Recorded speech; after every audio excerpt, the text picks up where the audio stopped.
Hi, folks. Welcome to another episode of Film Study. This is Ken McCusick, and it's time for this week's Friday Morning GM with co-host Vas Larikos. Vas, how you doing? Doing well. Looking forward to opening day.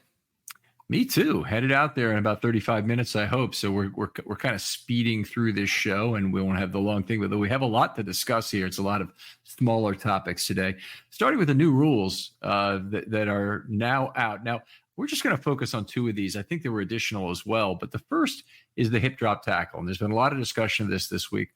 Just like to hear your thoughts on it, Vas. I think it's a good move. The injury rate on tackles of that sort were very high, and it does make things more difficult on the defensive players, but form tackling is going to be the way forward. To me, just to be able to lose, or the possibility of losing a Mark Andrews for half the season on a play like that, to eliminate that is a good step. Yeah, definitely a good move from a player safety perspective. I think one of the problems the NFL is going to have is practically implementing this thing. But personally, I don't care how many officials it takes to work an NFL game. If they need 3 additional booth guys, and one is just going to be the pass interference guy, and one is just going to be the noting plays that require either a penalty at the time or a look by the league to see if there should be a fine, don't have any problem with that. However many people it takes to officiate from the booth is fine. I don't even mind a slight delay in the game to get it right. I think that's really the most important thing. The point has been made, and I think correctly, that there are a few Ravens who definitely twist down on the tackle a good amount. Generally speaking, guys who don't stand people up and drive them back tend to be twisters, and they tend to be the players who use this more. So Patrick Queen was a little bit of a twister. Justin Madubuike in pursuing the quarterback can be a little bit of a twister. And it's generally it's something I note as I go through the draft process is who's a twister versus who's a stuffer. Sure. Yeah, I mean, it's probably going to take a little time for the players to adjust, as they did to the horse collar tackle. Was that about 10 years ago? Maybe a little longer than that. Safety's the name of the game. You don't want your marquee players hurt on a tackle that is just inherently dangerous. Yep. And we've heard numbers as high as 25 times as likely to be hurt by a hip drop tackle as by others. No doubt there will be an increase in offense from it. The NFL is at a good point for allowing an increase in offense after a big defensive year this last year, reduced points significantly. I think that also plays into the other rule they've got, which is the new kickoff rule, also a player safety rule. Very complex. The kickoffs will not look like kickoffs you've ever seen before. I want to go through this, Vas. If you have the detail, you can do it. Otherwise, I'll no, please. Right. Okay, roll through it. Yeah. So real quickly, the kicking team will kick off from its own 35-yard line, but the only one back there at the 35-yard line is going to be the kicker, which I haven't yet heard what happens when there's wind, because wind blows the ball off the tee. Somebody sometimes has to hold it, and the only other time that changes is on onside kicks, which are only permitted now in the fourth quarter, and have to be declared to the officials before the play.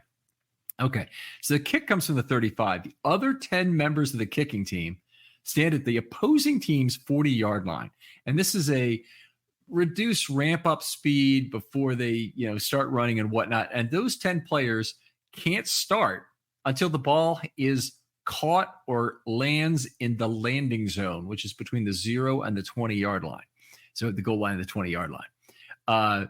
A minimum of 9 members of the receiving team have to line up between their own 30 and 35-yard line. So you're going to be in a pretty good place to block immediately as soon as that ball lands. And it's a 9-on-10 situation. So it's not, really one-sided in that regard.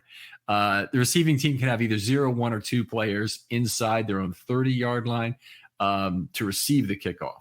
Okay. And so they have some flexibility there, but 2 is the most. And so if you put 1 back there because of the proximity of players, it may create opportunities for effective onside kicks that we may see more of this year.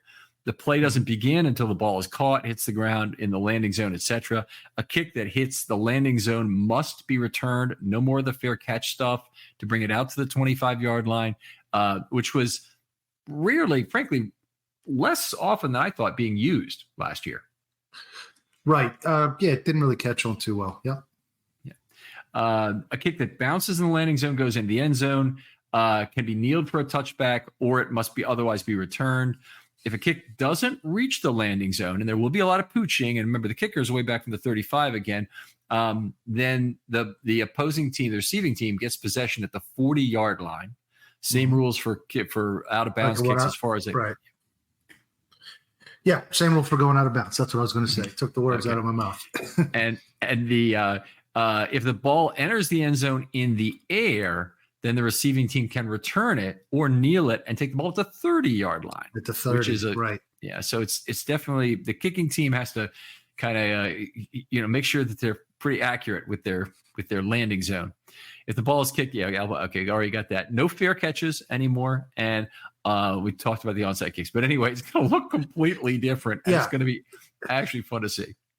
Yeah, I'm excited to see it too. It's exciting. Kickoff returns used to be a very exciting element of the game that reached their lowest, rate of return last season. And this is apparently modeled after the XFL rules, where I think they were up in the 90% returns. It should be exciting. I think Andy Reid was on record saying that, 230 some plays are basically were not consequential previously. And I think it'll probably benefit the Ravens over the long term because they are an organization under John Harbaugh that prioritizes special teams more than maybe any other. Yeah, good point. And with Justin Tucker, you'd hope the accuracy in hitting that landing zone is going to be very high. So probably a good combination right there. Let's turn. We're going to start with the glasses 1/16 full kind of look at free agents here by talking about the Kadar Holman signing, a fairly small one.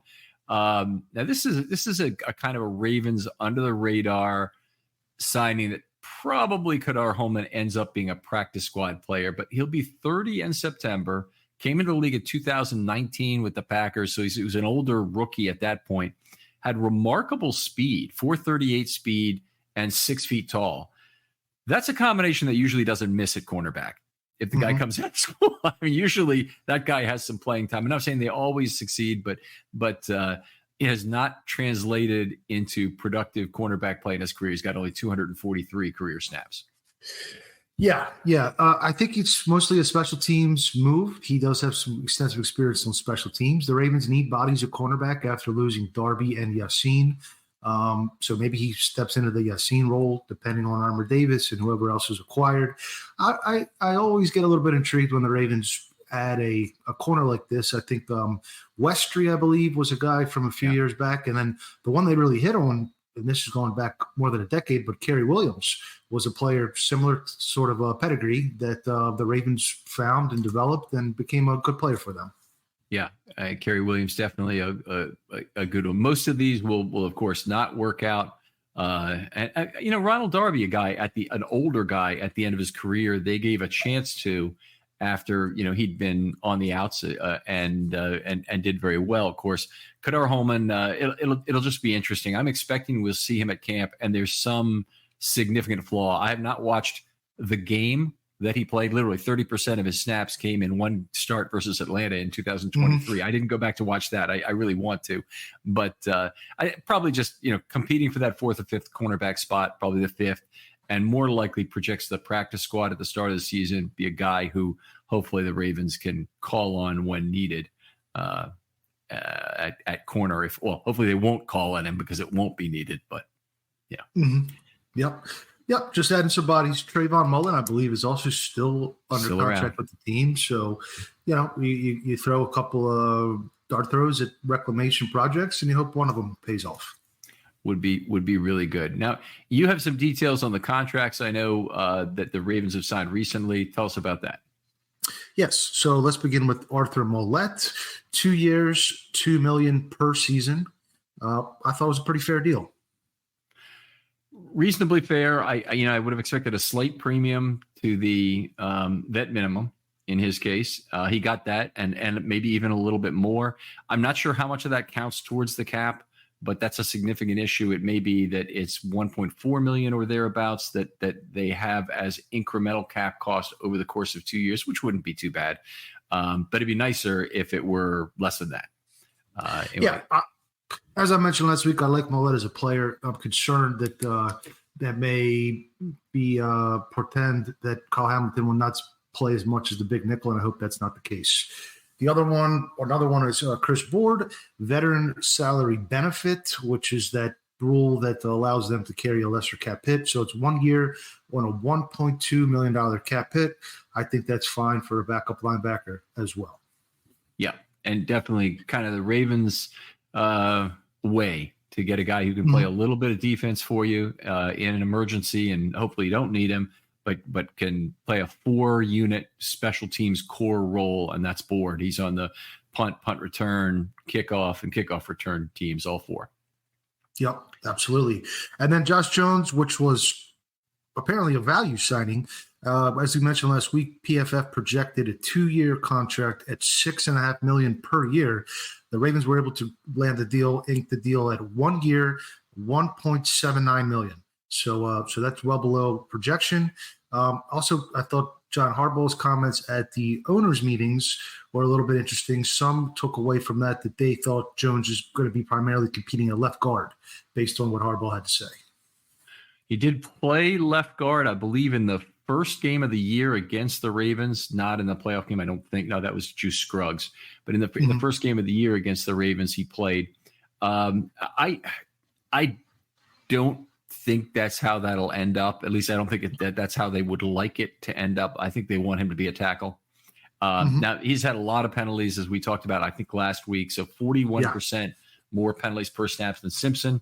So in terms of him being a project to work through, he certainly is. He also has, I think, more of a body to play tackle than guard. But the feet have been a question at times, and he's just more of an apple than a pear-shaped guy. Pear-shaped guys tend to play guard. They tend to be, the low center of gravity serves them very well in there. And Jones has longer arms, not maybe not quite what you'd want out of a tackle at 33 7/8, but long enough certainly to get by.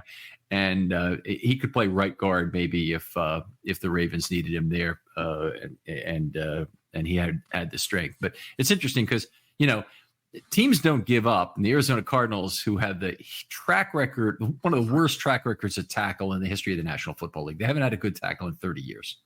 They haven't had any kind of guy who's been playing. I forget who the one was who retired, but Dan Dierdorf is the greatest tackle by far.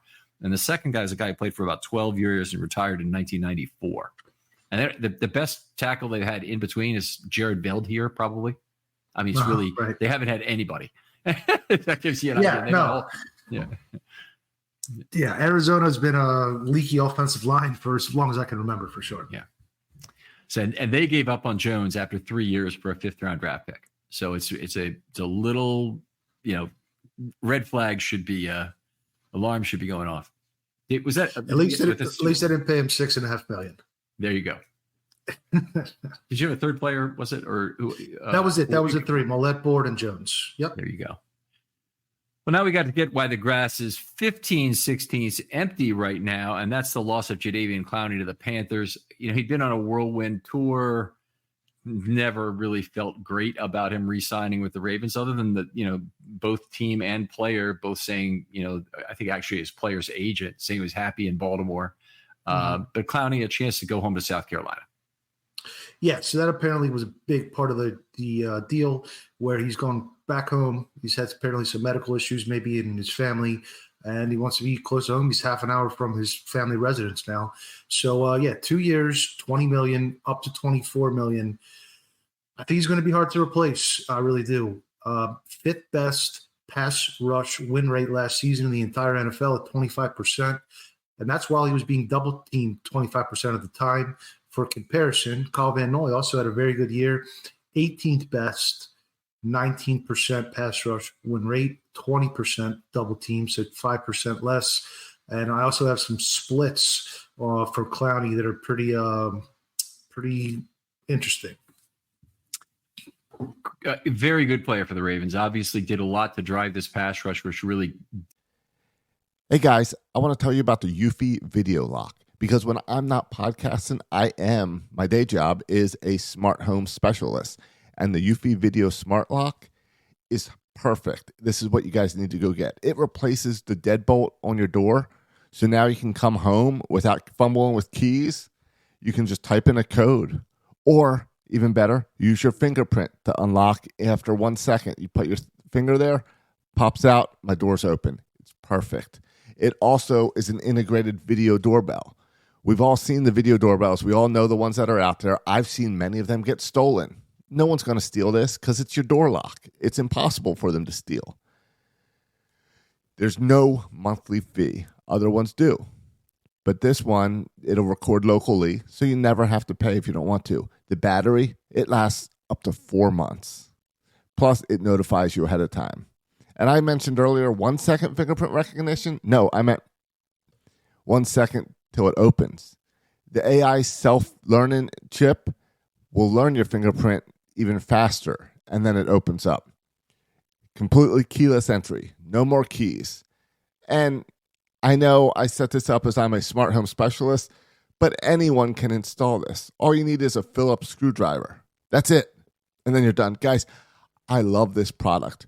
Make sure you check it out. Now, here's the easiest thing to do. Just go on to Google or whatever you prefer and search Eufy Video Lock. That's EUFY Video Lock. Or visit eufyofficial.com/video lock to see how you can gain complete control of your door, just like me, just like Ken. Did get driven as much from the edge as it was from the inside. I don't think Matabike really drove the pass rush. I think he was one of the great cleanup players you'll ever see. Pierce and Jones both had a hand in driving that pass rush. So, the Ravens are in a good position that they have a 3-to-make-2 interior that does not force them to want to kick OLBs inside. They start off with Ajabo and Owe, who is playing at a high level. And honestly, I think he could be very close to Clowney in terms of a pressure rate this year and appears to be purely on the rush side. They really need a Sam guy. And Van Noy would make a ton of sense. I think, by not signing Clowney, the chance goes up of Van Noy resigning. I would definitely agree with that. Van Noy would be a great Sam. I still think you probably need more at rush. Tavius Robinson has been floated about as a player in line to see more snaps. As far as he's pretty good at setter, but as far as a pass rusher, 9 pressures and 162 pass rush snaps per PFF, 40 below sub 45 pass rush grade. So that's not his forte. Back to Clowney splits, Ken. QB pressure with Clowney on the field last season, 43.3%, off the field, 36.4%. Sack rate, 11% versus 4%. And they blitzed 10% less while Clowney was on the field.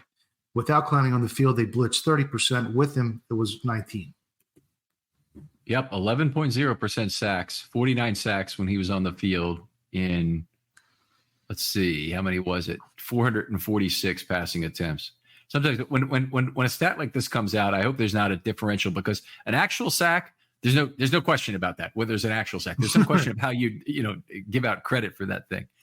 All right, very very cool. The loss of Clowney obviously hurts tremendously, but I think the Ravens will continue to do what they've done for a couple of years. They'll probably try and draft an edge at some point, but with cornerback and wide receiver being significant needs as well, they're going to compete for draft capital tremendously, I would think.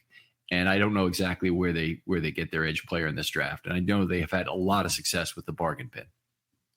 I'd agree. It might be a situation where they want to add 2 veterans, whether that be Van Noy and then maybe a Bud Dupree or someone like that, if they can sign him for cheap. Who still had a little bit of gas in the tank. I think he had about 6 sacks or so last year. And he does fit that rush linebacker mold as far as size and shape and power profile. Right. And, the Ravens are probably looking for a guy it always helps to have one more pass rusher, even who's just purely situational, but it wouldn't surprise me if the Ravens are also looking for a guy who could play some early downs as well.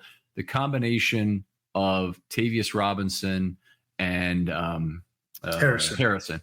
Yeah. It does not strike fear into opponents in terms of their passing game on first down. So it's something where, it has to be more scheme driven to get pressure on first down. Usually often, it relates to Harrison dropping to cover in those situations. And it's not an ideal situation to have. So it wouldn't surprise me if they wanted to get a guy to play first down who could give them a little bit of juice. Yep. Yep, I could definitely see it. I would prefer to go the veteran route there at outside backer, and save that draft capital for those other offensive tackle, wide receiver, corner, as we mentioned many times. Yeah.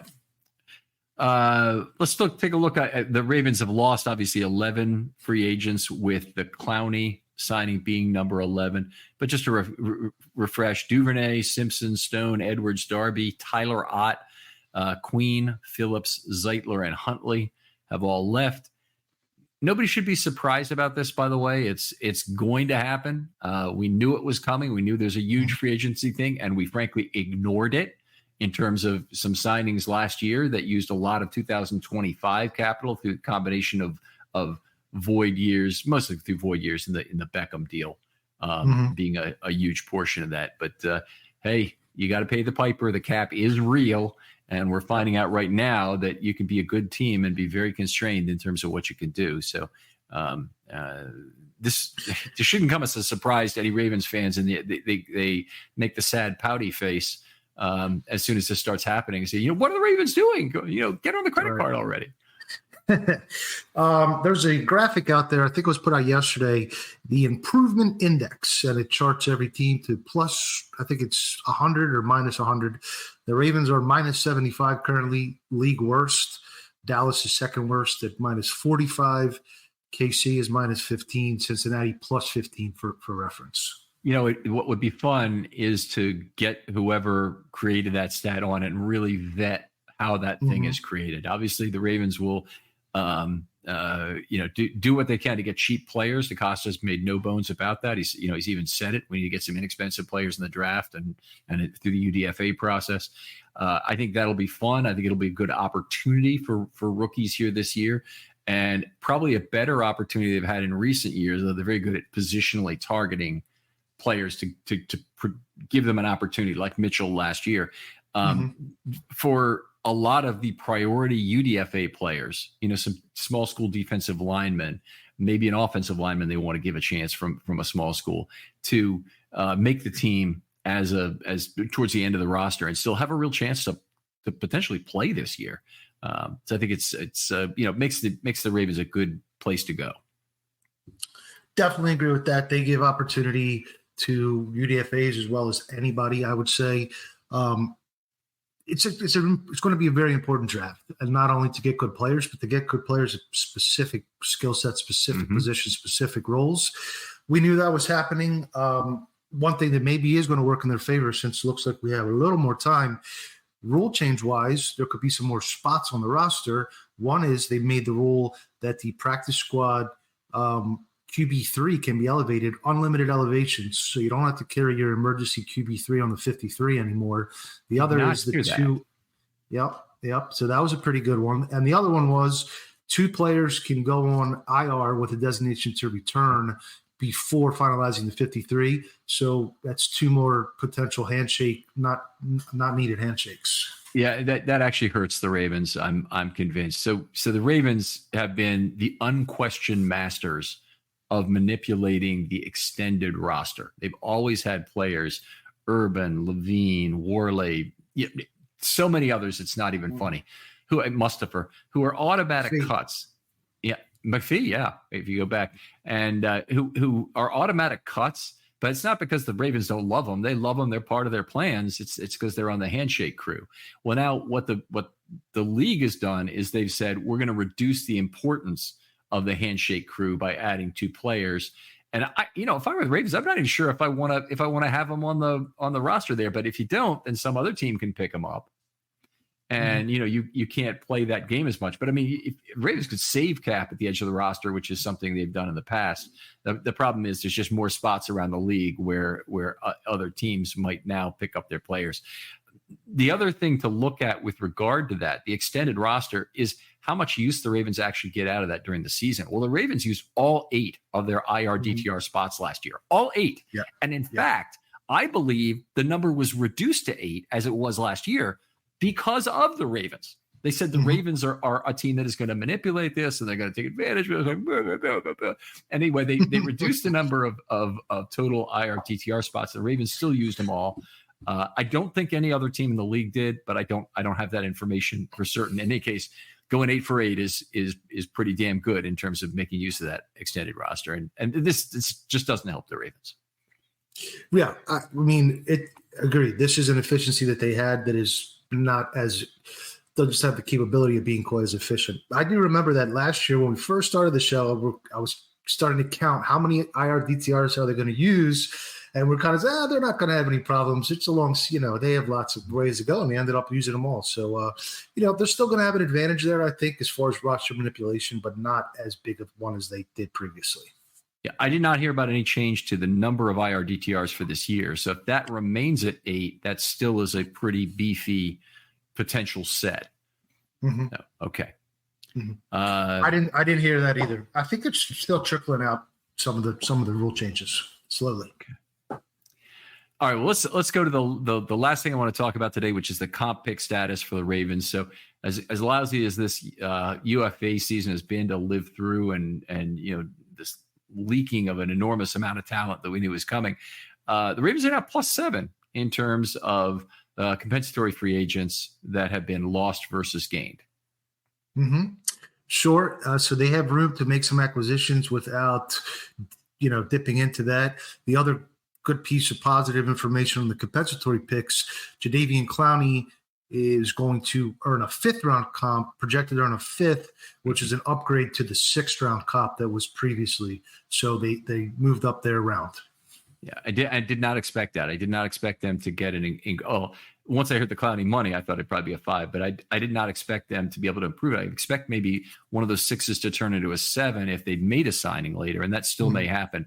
But they currently got 4, 5, 6, 6 for Queen, Clowney, Zeitler, Stone, and Simpson, offset by Henry. So the Zeitler pick, as OTC has it now, is offset by the Zeitler loss is offset by the Henry signing.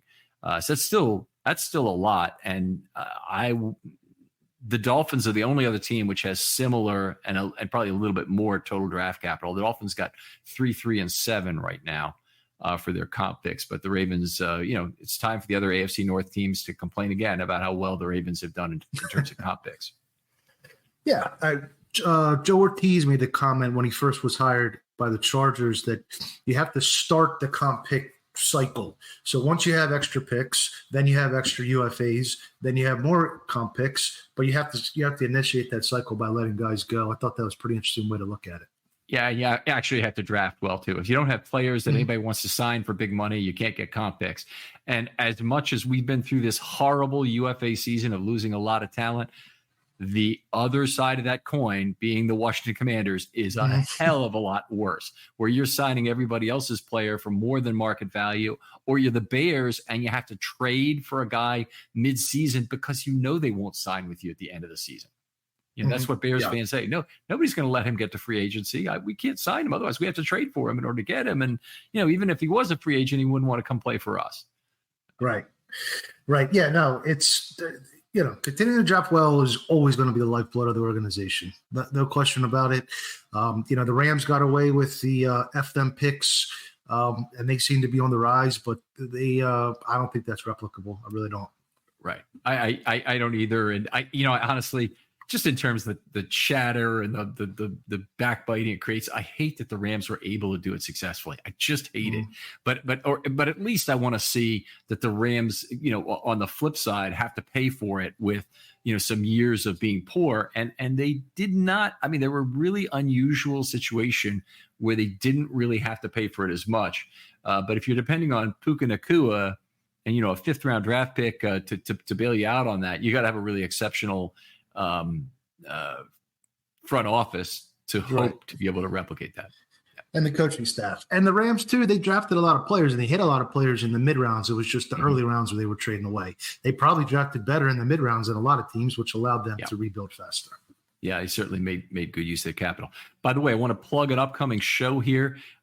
We have a Dr. Craig Tanio coming on to talk about the value the Ravens have gotten above expected in terms of the draft. And we've had this on other shows. A guy named Vanneman, Charles Vanneman, has been on before to plug his model. This one is really interesting, and it completely debunks the lottery ticket notion of late round picks. Yes, there's risk involved in late round picks, but the Ravens have very consistently gotten much more value than the rest of the league in terms of those late round picks. And I think his spreadsheet on this is very impressive, and this will be a video that we'll be looking at. So I think that'll be a lot of fun. And Voss, if you want, we could have him on this show to talk through it if you think it's worth it. Sure, absolutely. That sounds very interesting. I'd like to definitely. All right. Well, Voss, tell folks where they can talk football with you online. Sure. I am at Vasilis Beatdown on Twitter X, VASILIS Beatdown. I am co-managing editor and author for Baltimore Beatdown blog. All right. We're in a hurry to get out to opening day right now. Very excited about the Orioles season starting up. So we're going to call it here. For Voss Larikos, this is Ken McCusick saying goodbye. And we'll talk to you next week on Friday Morning GM.